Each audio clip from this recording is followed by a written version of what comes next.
Hi, this is Chris with Orange Coast College's Art Department.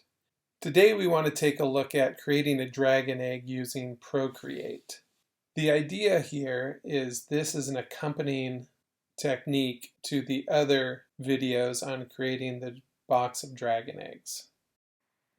Okay, let's get started by creating a new file in Procreate at screen res, and then going and tracking down our layout in Canvas.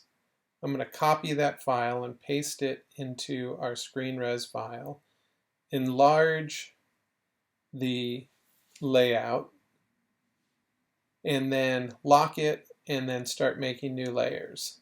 The first one, we're going to make a base layer for the silhouette of the egg, and this will serve as a clipping mask for subsequent layers. So let's zoom in a little bit and go ahead and fill the egg with a color. I often like obnoxious colors so that I know I need to paint over them. So we're just kind of using the brush to paint in and some eraser and selections to take out and just kind of tidy up the edges of the egg. Once we've got that egg shape, we can add a new layer for our shading, and we'll do this in just grayscale only, and use the airbrush to go ahead and apply light from our lighting scenario. The main light's going to be from those 3 candles on the right side, and then we'll get a little bit of fill light from that single candle in the foreground.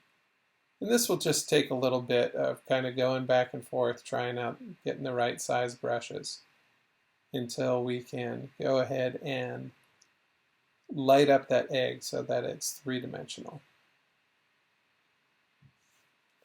One thing to take into consideration, the eggs to the right of the one we're working on will probably cast a little bit of shadow, or at least block some of that candle light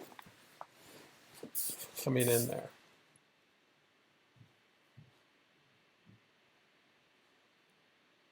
This is starting to look good, a little bit of rim light, and now we can get ready to bring in our texture. So going back to our canvas files, we're going to copy this dragon egg texture and paste it into our file, and it'll come in on its own layer, and then we want to start transforming that layer. So I'm reducing the size, and once it gets generally to the size of the egg, we're going to use the warp transform. And this just goes through a lot of tugging around to get some foreshortening for the edges. So we want those scales nice and true to size in the center of the egg, but as we move towards the edges of the egg, we want to have some foreshortening. So I actually apply this warping twice to get the foreshortening that I'm looking for as we go around the egg. So once we've got that, we're going to go back to that egg base and modify the silhouette and add just little bits so the scale can stick out from a perfect, it's not a perfect egg shape, so we want those bumps and valleys to happen.